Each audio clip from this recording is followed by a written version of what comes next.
Managing a flock of 63 sheep can easily become a chaotic game of chase, and at 60 years old, that's a game I'm no longer interested in playing.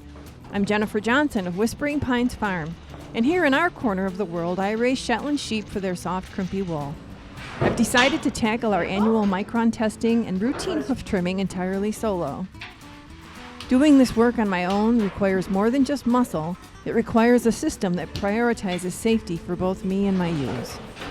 In this video, I'm sharing how I've refined my processes over the last 25 years to make sheep work efficient and stress-free. You'll see exactly how I collect fiber samples for the lab, how I handle hoof maintenance without the strain, and I'll be sharing my XP hacks, the little tricks I've learned to keep things moving smoothly.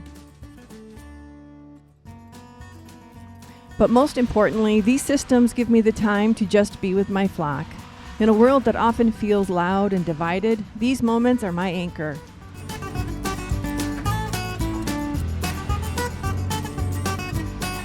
Their trust and affection are a constant reminder of the simple, quiet goodness in living things, and they keep me completely grounded. We'll get a close-up look at the beautiful Shetland wool we're working with this season and meet a few more members of the flock along the way.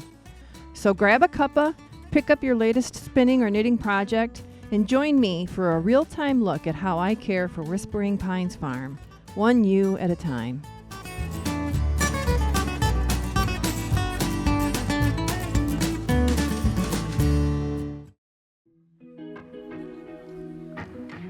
This morning I'm going to be working with the sheep before I feed them.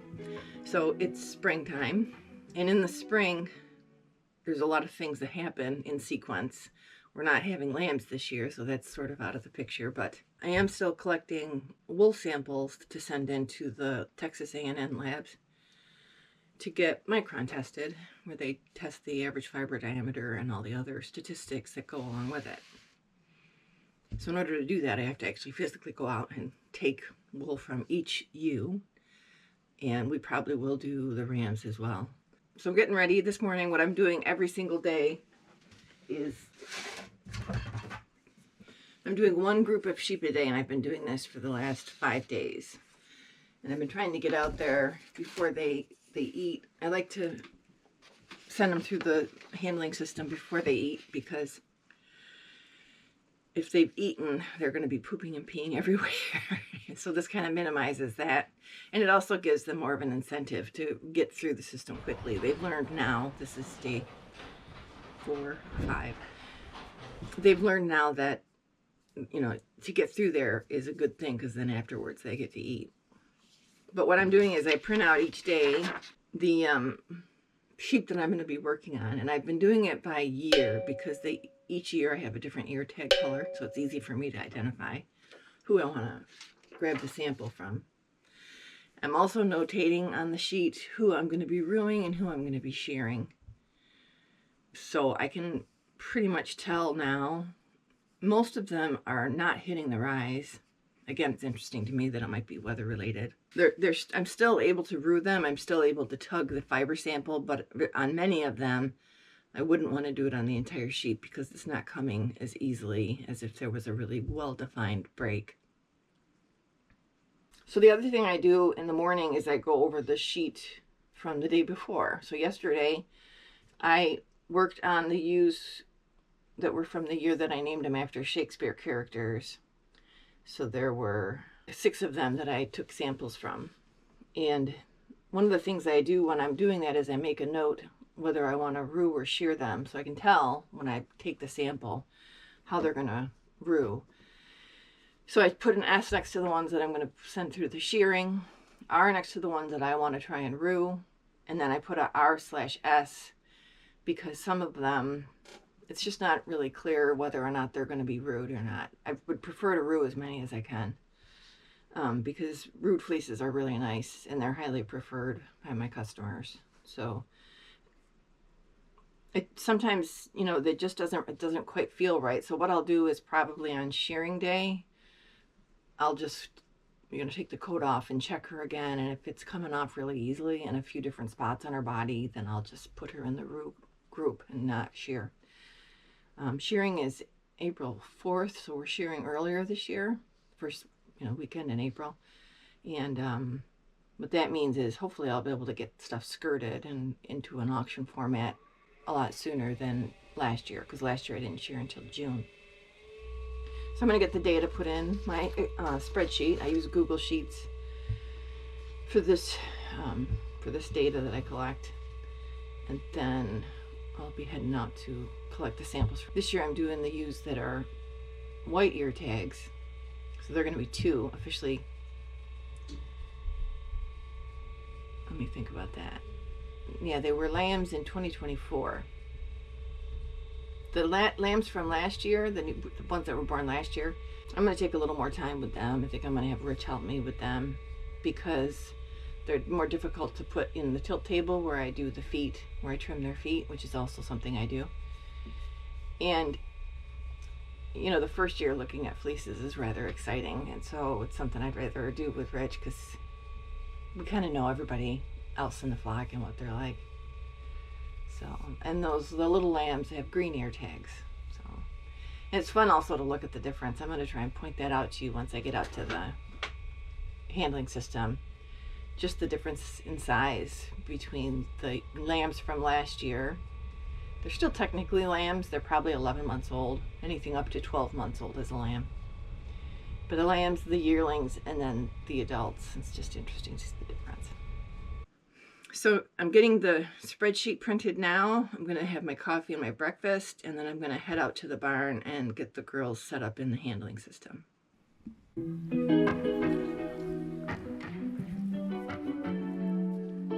This year, for a change, I decided to do the sample collection by myself, so no helpers.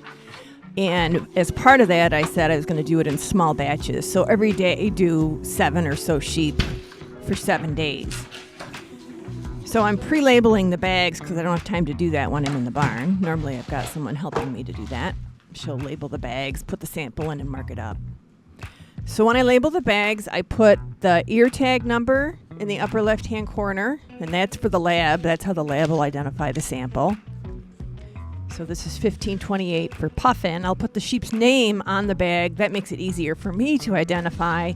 And then I'll put the year up in the upper right-hand corner, and that's so I can do comparisons year over year when I go through their folder, which is where these samples ultimately end up.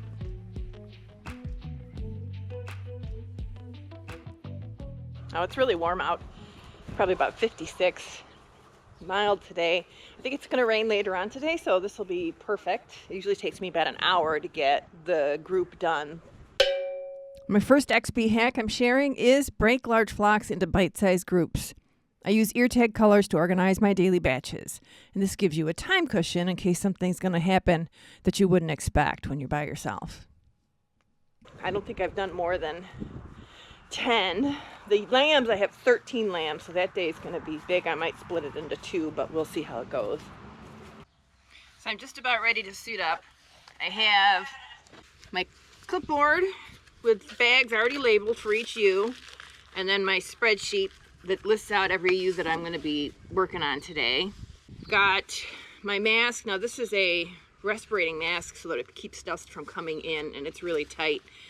I'm wearing this because number 1 is the barn is dusty, and number 2, in the back area where I run them through the handling system, there's a desiccant on the floor, and I think I might have put too much down. I used the whole bag one day, and that's been lasting me since I've started, but it gets really dusty back in there. So I notice that when I'm done working if I don't have a mask. And Rich just bought me these because they really have a really good seal, and I've noticed a big difference. I actually have like a lot of dirt on the outside of them after I finish using them. So I am wearing the mask as I'm doing this work.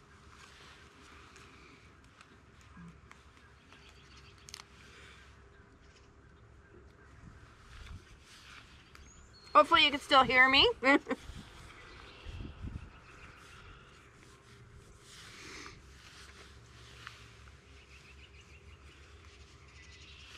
And I'm not wearing my full Carhartt gear. I'm just wearing my regular coat, and then I have the Carhartt work pants.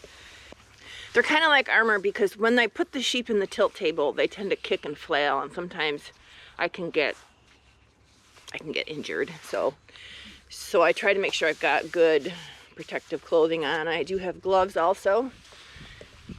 I've got my good leather gloves that are really good and protective, and then I have this glove which is easy to take off and on. So when I'm taking my samples, I like to do it with a bare hand. And as I get into it more, my hand gets kind of sticky with lanolin and sweat and stuff. So I'll be switching to this glove most likely to do the fiber sampling. All right, let's get to work.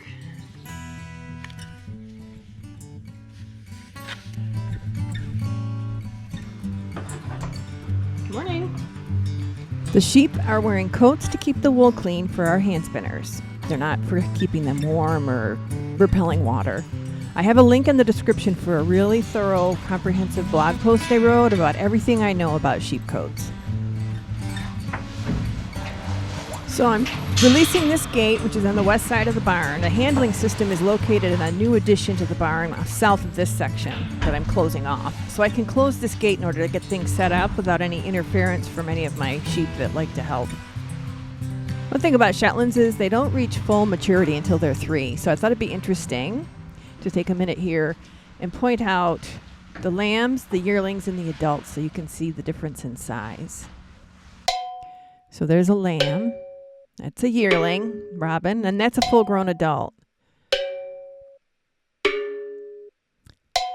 Some adults are on the small side, so they might look like yearlings, but I think you get the idea. I love they can recognize me even with the mask on, but I did take it off because we like to tap noses in greeting. That's a typical thing I do with my sheep.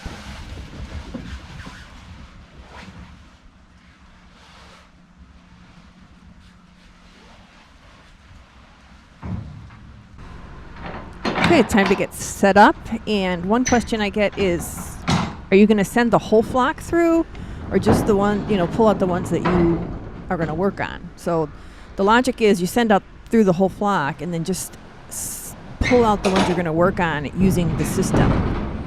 And it's good for a lot of reasons. Number one, I'm not chasing any sheep, which is really stressful. Number two, this is the way I do it so that I don't get injured using the handling system. And number three is it's really good practice for them to go through it a lot of times. So these past 7 days where I've been collecting samples, we've kind of worked it right down to perfection. I won't say perfection, but to a system that seems to work for both me and the sheep.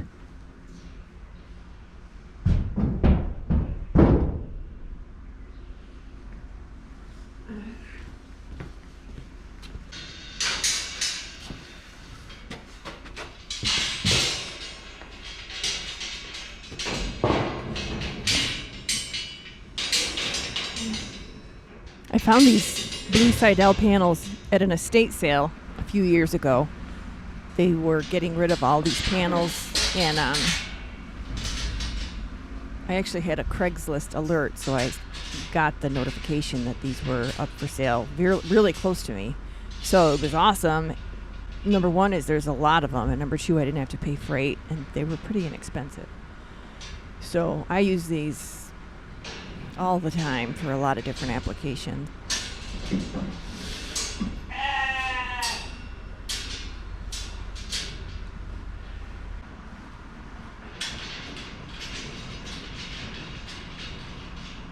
So I'm just about ready to send them through. I got everything set up. I just gotta make sure it's all set up correctly in here.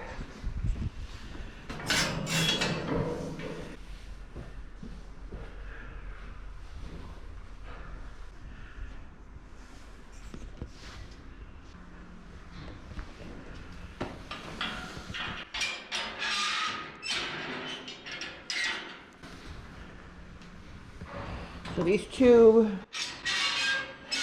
sliding gates, I keep them closed. I open the sliding guillotine door because they come through without any problem.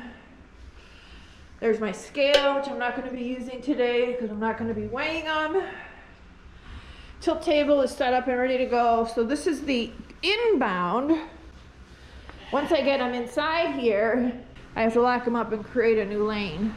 So this door is locked. And it creates a very narrow lane so that no one can turn around and back up.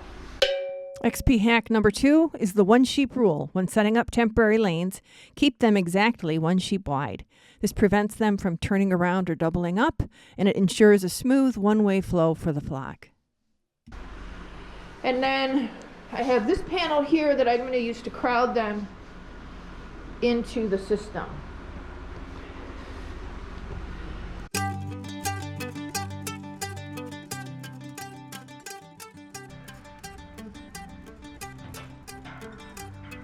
So I'm pretty sure I've closed all the gaps and I've made the system ready to handle the flock. Good thing is that this is day 5 of doing this, so most of the problems I've had the first few days are fixed. So this should go fairly smoothly. Note that I break my own rule where the temporary lane from the gate I am opening to the door where the handling system is larger than one sheep wide, but at least once they get through the door to the handling system, they can't turn around. I put the camera on the side L panel and you can see it's being nudged to the left of the screen as the flock is passing through. But they're doing such a good job, the girls.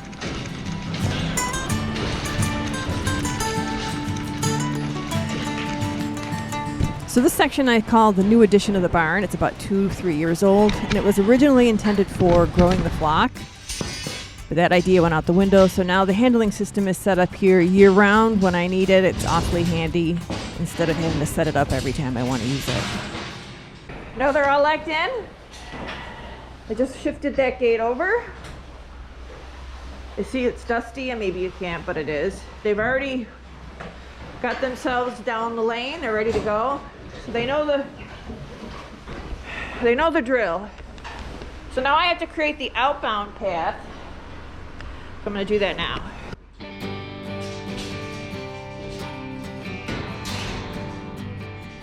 So some of you might be wondering, why bother doing Micron testing if you're not planning on having lambs anymore? You're not going to be breeding, so you don't really need the data for breeding decisions.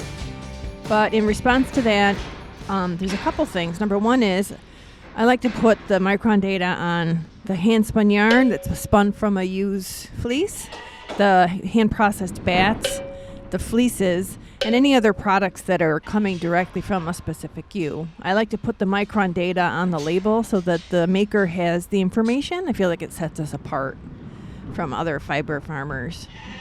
I'm also really interested to see the impact of the winter. We had a really cold winter, and I feel like we might see some patterns with the Micron data, particularly with ewes that we didn't breed last year, because breeding can actually impact the quality of the fleece. It actually makes it finer if a ewe is carrying lambs through the winter.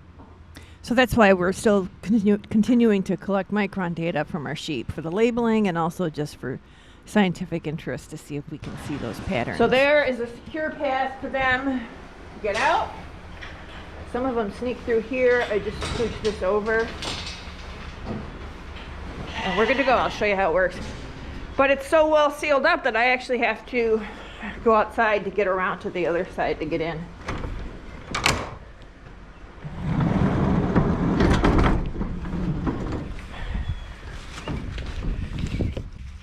I have 2 lambs from last year that are still in a isolated pen because I was treating the one for meningeal worm.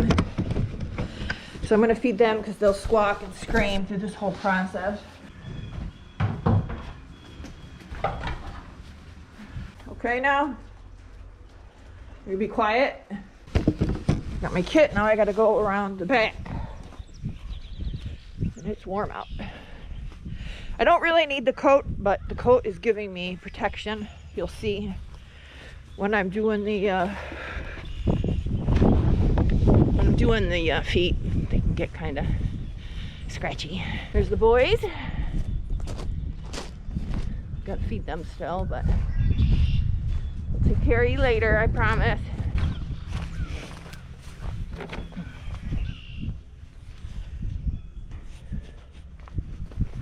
I just got to come in this way because I got the entrance sealed off so well that I got to come in through the back. Hi, girls. All right, quick tip. If you've got metal barn walls, get magnetized holders. I've got a paper towel holder I have a cup holder, a mask dispenser. I use hooks for my coat, and I also have a glove dispenser, but it's not out here. I have it in the house now. So this is my setup. I just put these out here.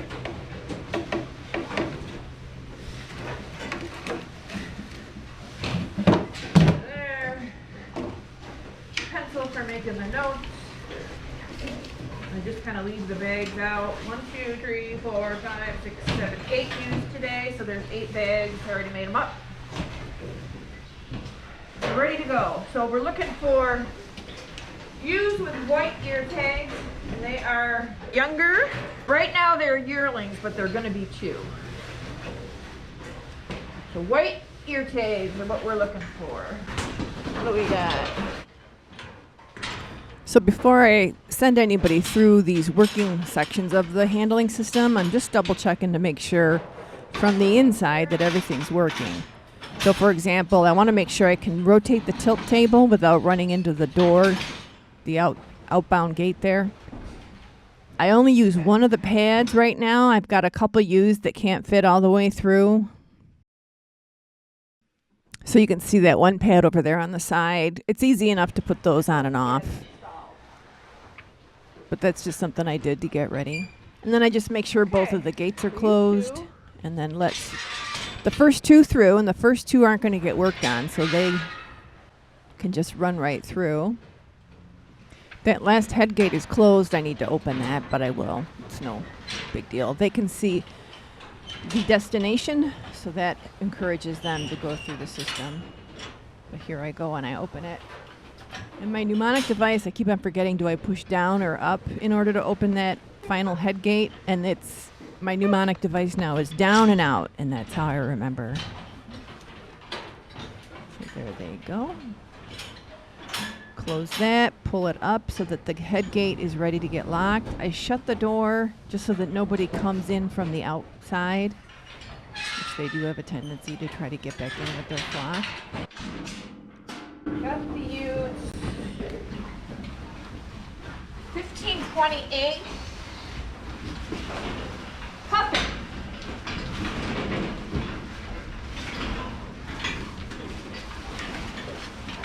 Tag.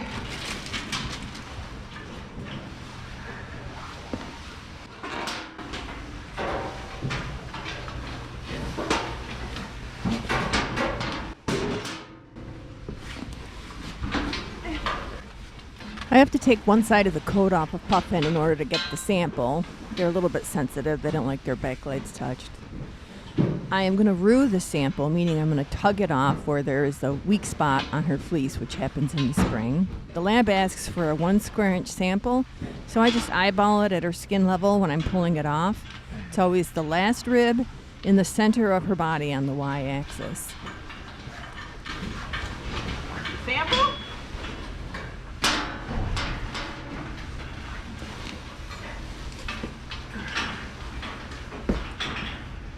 Coat size looks good. Fits here really nicely.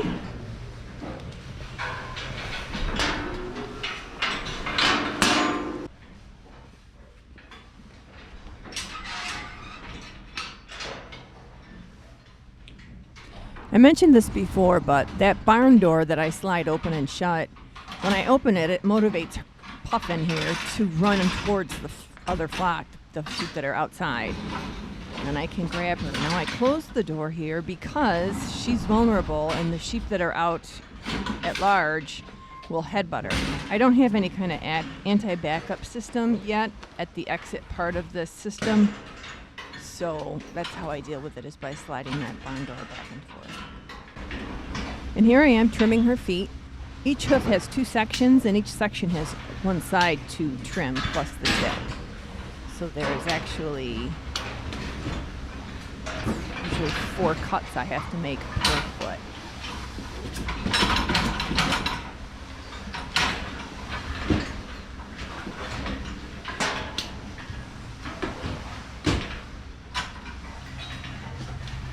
I'm very sensitive to the time pressure here. I want to get her done and dusted as quickly as possible. So I'm not really particular about getting her feet perfect. Good enough here is good enough. So it's It's all about getting her out of that tilt table as quickly as possible.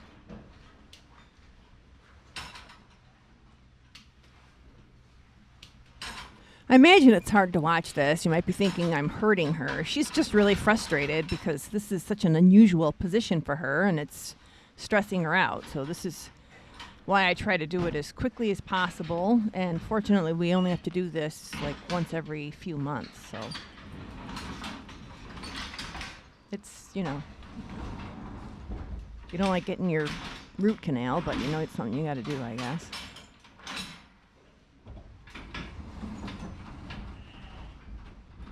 Okay, so that's pupping.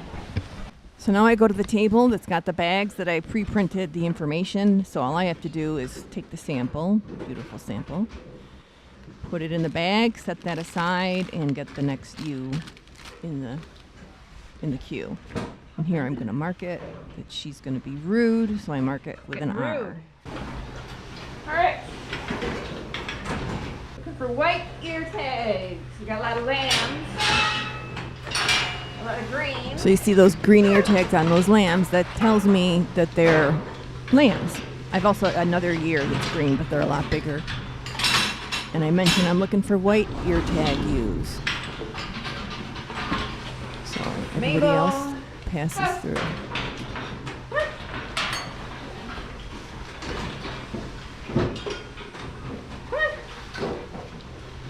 Okay, so we have a backup here, and it is because one of the ewes that I've already worked on and is out at large is trying to get back in the system, so they all just sort of wait. So I grab a broom, and I give her a little nudge. I don't strike her or anything, but they're nervous enough about the broom. It seems to work to keep things flowing.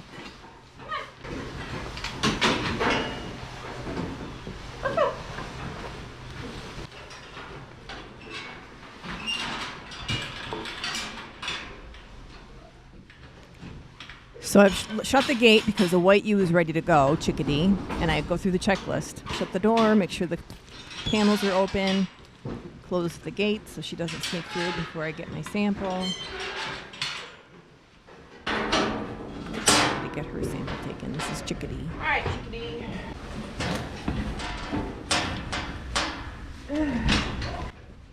We used to use clippers to get samples to send to the lab, and within the last 3 years, I've made the decision to rue the samples because I like the fact that you're getting the entire growth for that year. So if you clip the sample, you could either be doing it before they hit the rise, so you're not getting a true representation of that year's sample, or after, so you're getting a little bit of last year or next year's growth.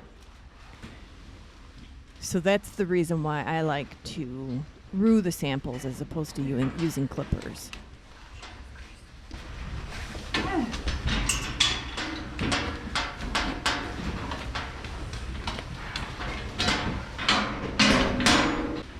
Okay.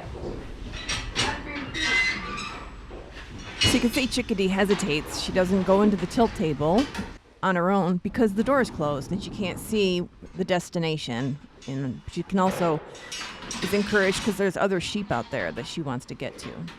And I pull her back ever so slightly and tighten up the sides of the tilt table.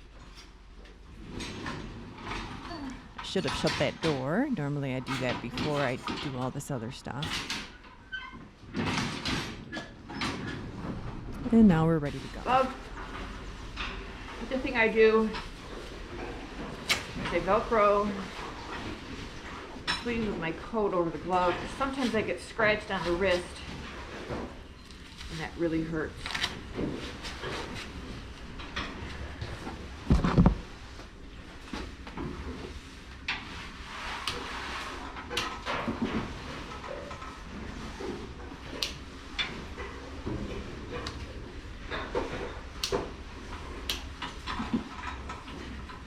Okay, I have another XP or experience hack for you, which is use the equipment to support you. Gives you more stability, you're not straining as much, and it's a lot safer for both of you. So you can see here where I'm leaning on the tilt table as it's up, it's supporting my weight. I'm bracing against it, so it just gives me a little bit more, like I said, a little more stability as I'm doing a really delicate job here where I could cut her or myself with those very sharp clippers. I use the equipment in another spot where I get up from taking the sample, and you can see I grab the edge of the box. So that's another area that I do as a routine, which I actually didn't notice I do it until I started watching this footage.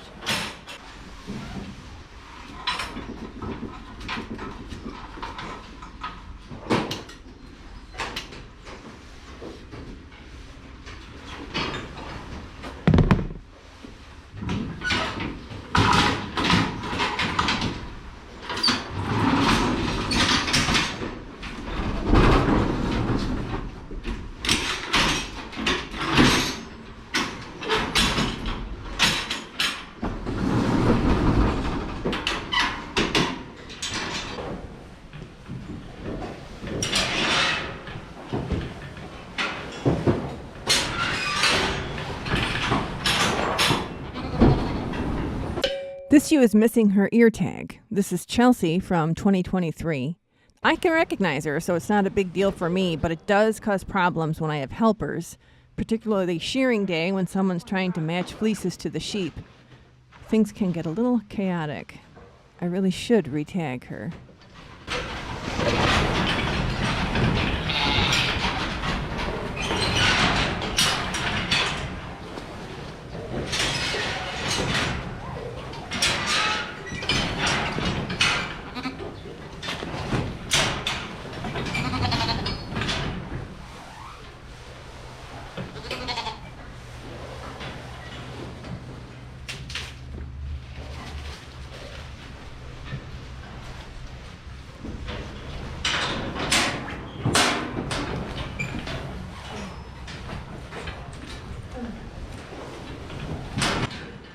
Okay, it's Robin's turn. I did a video about her a couple weeks ago where I had to change out her coat.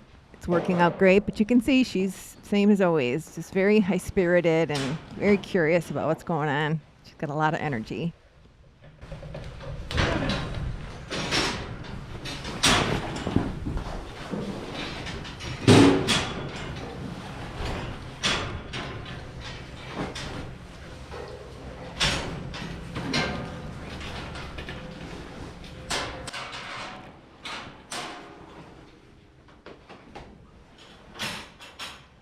Okay, so the head lock is set up in place so that when Robin goes through and applies pressure, it should close, which it did.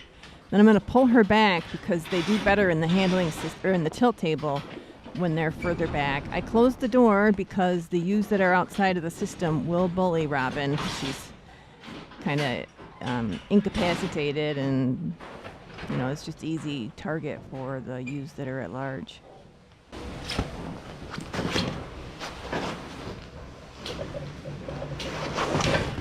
So one question might be asked is, why are you trying to do this by yourself? Because I do have a very willing crew of volunteers, and Rich always helps me. So I think the reason I wanted to do it is, number one, I just wanted to prove to myself that I could. At 60 years old, I can tend to a flock of 65 sheep. Kind of an ego thing or something. But I will also say I was much more relaxed because when I have help, I'm very conscious of things like their time and their safety. And, if they're comfortable, if they're enjoying themselves, and it kind of adds a little bit of stress to my experience. So doing this by myself with my girls was actually extremely relaxing and enjoyable for me.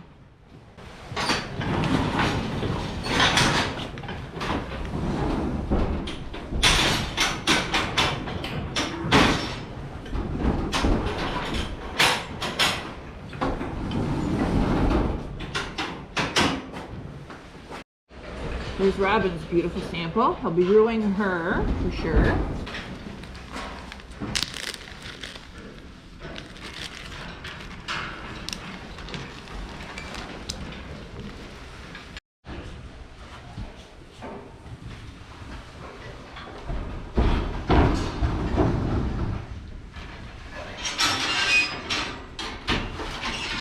This group of 8 ewes were born in 2024, and that was the year I used birds' names as the naming convention. So every year I use some sort of a theme.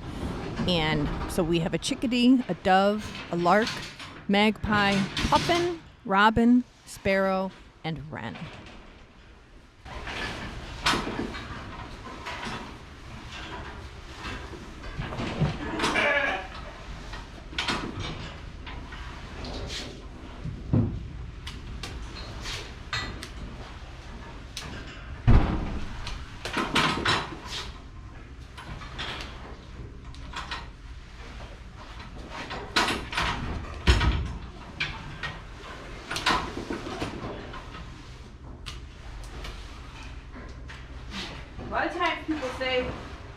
they want Shetlands because they're smaller and easier to handle, but they are very high-spirited. They have a lot of energy. So in essence, the small size doesn't necessarily mean easier to handle, just because of that very high energy level, and they're very agile. Not slow and kind of lumbery like some of the bigger breeds.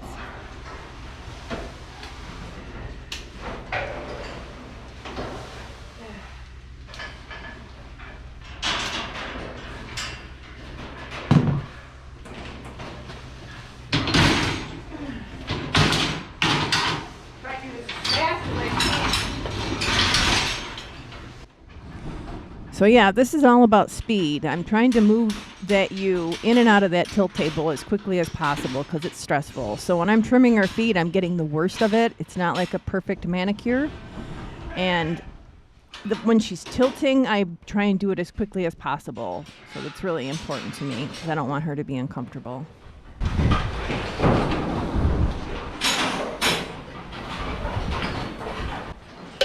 I keep all my clean sheep coats that I'm not using in those plastic totes over there. They're sorted out by size, so it's easy for me to reach them when I need to upsize a coat. And I have the sizes and the colors written on the totes with a Sharpie, so I know what is what.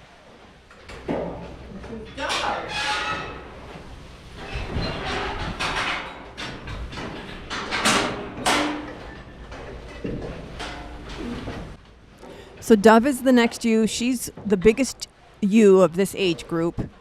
And while I am taking the fiber sample, I'm also checking the size of the coat. And what I'm looking for is, are the straps tight around her legs? They should be nice and loose. And also, am I seeing any real, severe matting or felting at the tips of her fleece? Usually, if I can't get a handful of the coat from the top, it's too tight. And so I'll go to the next size up to make sure that the fleeces are in really good shape when they're harvested.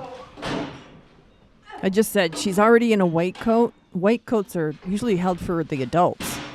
And Dove is, like I said, she's the biggest ewe for that age group, so that's a pretty big coat. She does not need to go up a size. So she's got herself turned around the wrong way. What I've learned is, as long as her nose is facing in the right direction, everything else follows. So I don't really struggle physically anymore to turn them around if I can just get their head in the right direction, and then I use the door of that box to kind of shove her back into place.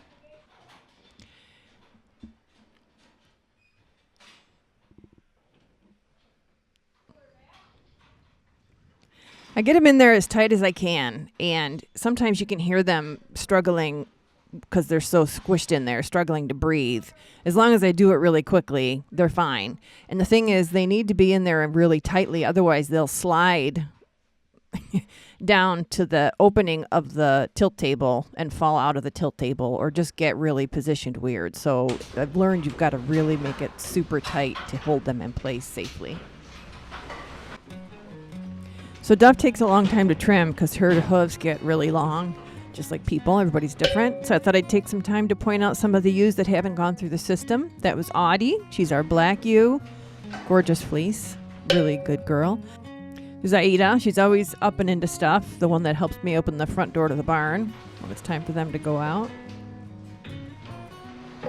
There's Belva getting schooled by Hermione. Belva's a very stout white ewe. She's got really nice fleece.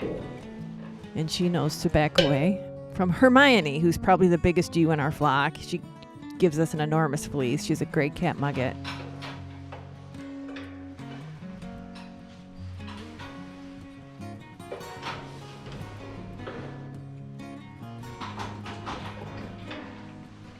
And then this one with the really striking facial markings, that's our Blackburn. She was one of the lambs when we did AI. She's now 3 years old. She's a mom.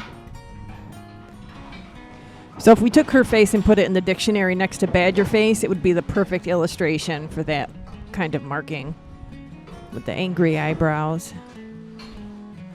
And then we've got Adriana, who has a Moret fleece, and she's the one that's got the most wool on her cheeks and on her forehead or poll. which is a trait of Shetlands. And little Wren, she's the one that I did the halter training video about. A little high-spirited. Makes sense that she hasn't gone through yet, even though she's a white ear tag, because she's a little flighty. Would probably want to delay that as much as possible. And then, of course, my Mimi, who's a black and white spotted ewe. Fleece is black, but she's got white markings on her face. Really nice temperament. Very, very friendly. Just one of my favorites, I think.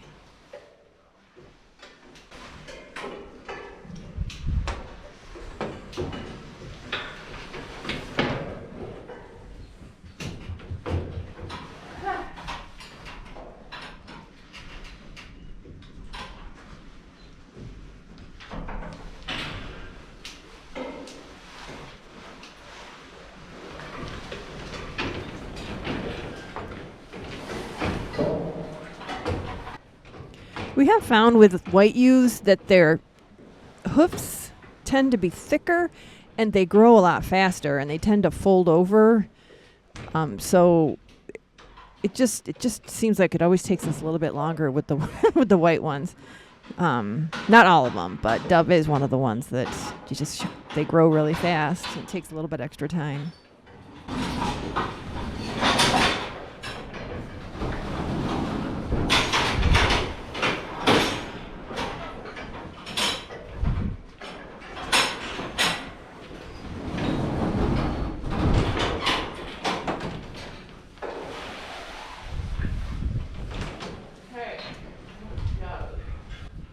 So here I am bagging up Dove's sample.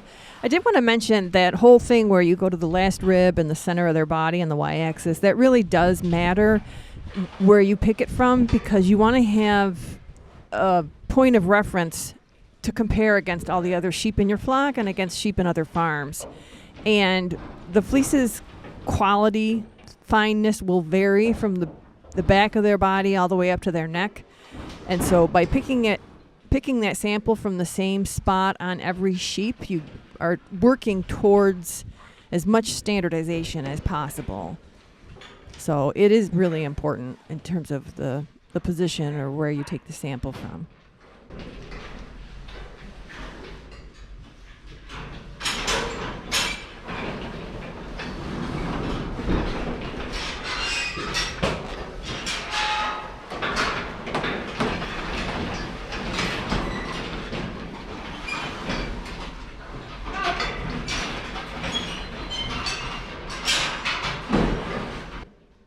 Watching this portion of the footage, I really enjoy it because it shows you how smart these Shetlands are. Like, they know how to work their way through the system. And, you know, I don't even have to use that crowding tub anymore for the purpose. There's a door there that you swing and it kind of shoves the sheep in. You crowd them in there.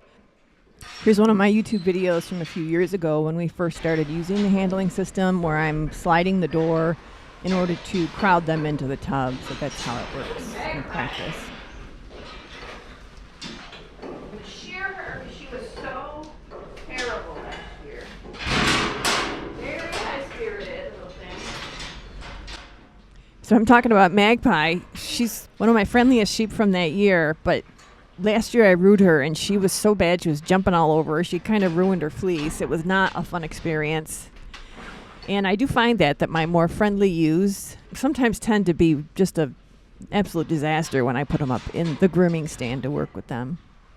So this is where I'm saying I'm just going to shear her. I'm not even going to, it doesn't even matter how well she roos, because she was just such a nightmare to work with.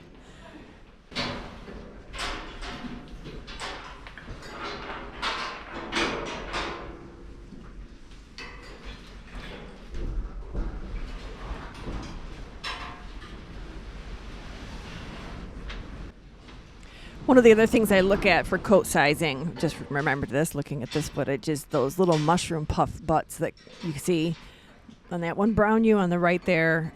That's another indicator. We really like it to have the coat sort of cover the tail. Sometimes it's just because they're very active and it sort of gets caught there, but that's another thing I look for that tells me that maybe they're ready for a bigger size.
more whites do we got?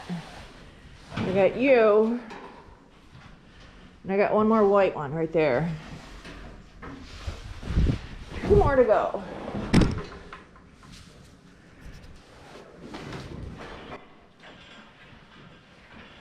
All right, I need to describe what's happening here. So the ewe in the front here is English Garden, my frail 15-year-old ewe.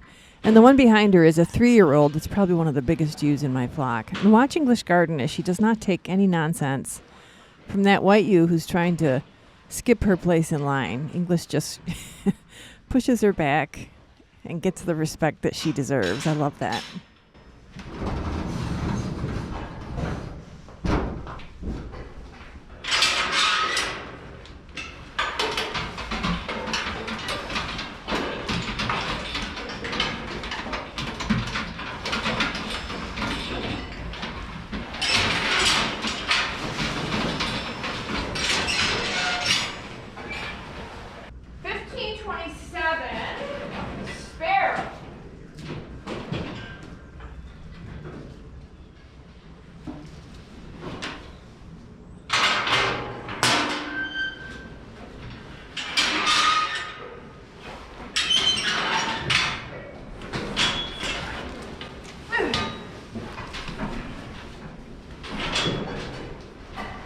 Whoa, did you see that?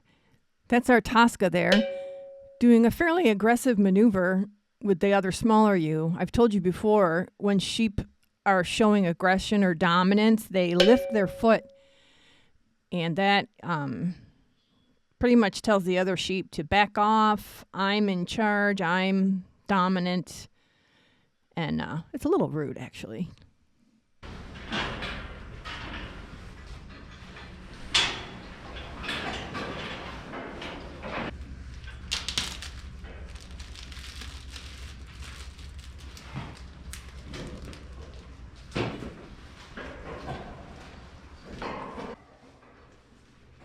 You can see on the side of the tilt table there all the dust, so that's just an example of how dusty it is back there, and it's just not a really great environment for people. So I always encourage helpers that come back there to wear a mask during the duration of the work we're doing.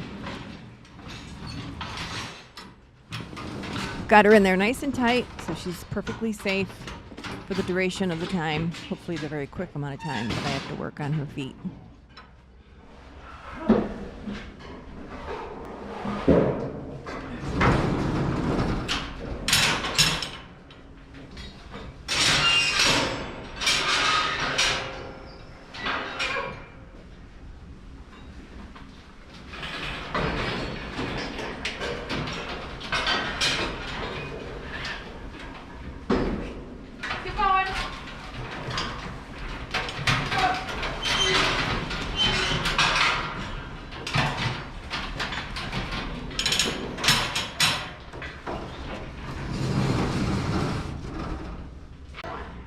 Wildest one. She's the one I did helper training video with. Yeah, so Ren is not the sweetest ewe, and she's the one I made the halter training video about last year. So this is the last one, and you might be interested to know I did finish everybody at the time of editing this video, and I will be ruining 30 ewes based on the tally that I made as I was checking them, shearing 29, and I have 4 ewes that I've undecided on.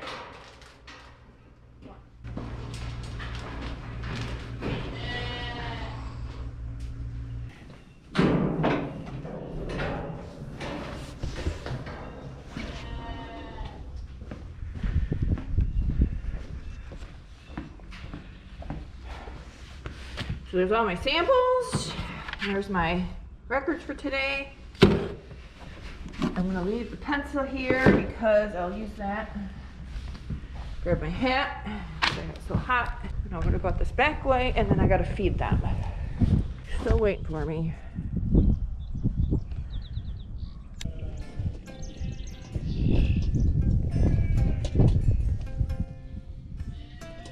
I decided to feed them outside today. It's nice and warm out, a little bit on the dry side, although it's still kind of rutted there where the tractor was being used to bring over hay when the ground was a little too soft.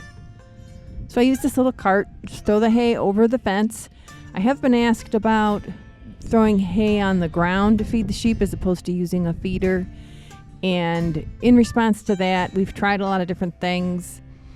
Throwing it on the ground is just as effective. It doesn't,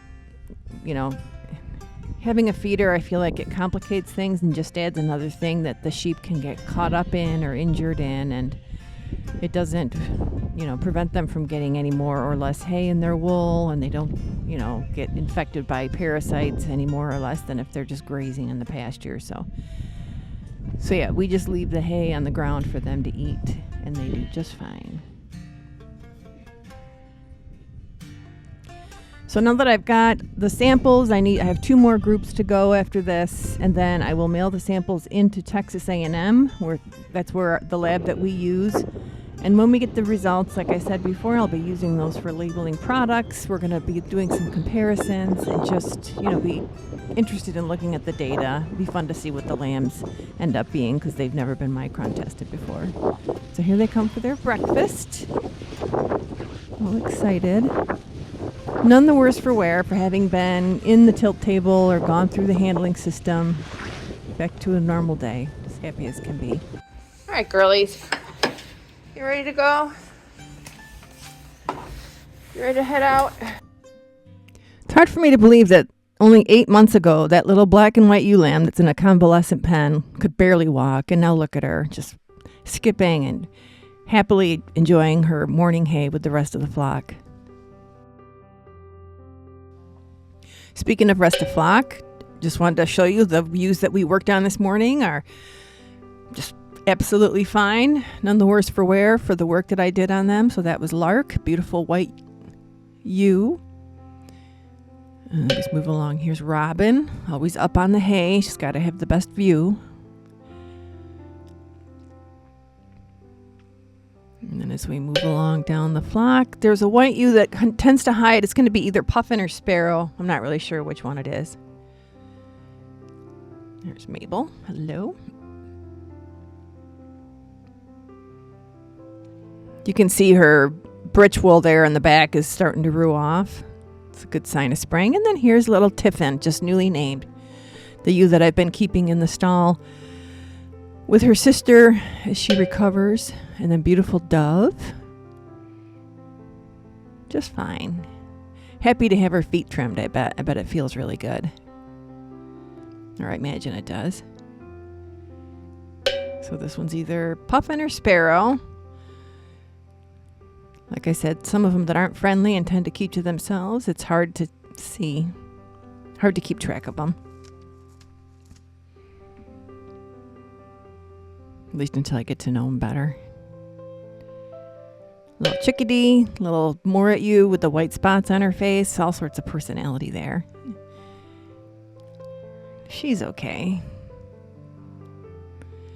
And then little Wren. She's not happy to be in front of the camera, but she did give me a beautiful pose right there. My little fawn cat Mugget.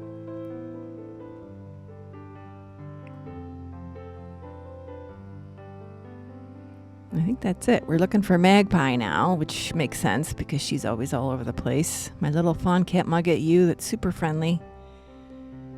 Greets me every morning. Where is she? Where did she go? There she is.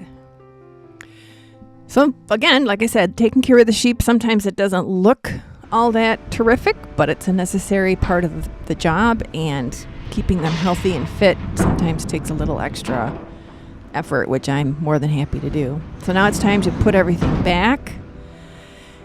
And the sheep are outside eating, so they're not in here trying to help me. Air quotes, they're interfering with what I'm trying to do. This is kind of the time for reflection and thinking and dreaming about what's in store for the farm next, what things I want to accomplish. I always feel really great after these big work sessions. So I'm feeling a little bit of a high right now. And there's a certain pride, maybe even ego, like I said, knowing that I can handle this entire flock at my age of 60. I've always felt that being called a hard worker is the highest praise that a person can receive, and today I really feel like I've earned it. Of course, I'm not just muscling through. It's about the XP hacks also, those tips and tricks I've gathered over the decades that make difficult tasks a little bit easier. Whether it's the right equipment, like the tilt table, that are keeping my sheep and my back safe, or just knowing the right angle to swing a gate. Experience is my silent partner out here. And here's an XP hack right here. When you've got a gate that's flush against the wall, make it as tight as possible so little lambs can't squeeze behind those gates, between the gate and the wall, and get stuck, and then be a target for attacks from the bigger ewes. All right, that's it. Everything is locked down, and the ewes are eating. I got to feed the rams. I forgot about that, but that's pretty much it for one day. And like I said, that's been about 6 days that I've been working on this. So that's a wrap. Thanks for watching. Hope you enjoyed the video, and I hope you can come back soon. Thanks to you last 20%ers that are here at the end. If you like this video, hit the like button. You can subscribe and you get notified for future videos. Thank you so much. I really appreciate your help. It really supports the farm. You sticking with me here to the end.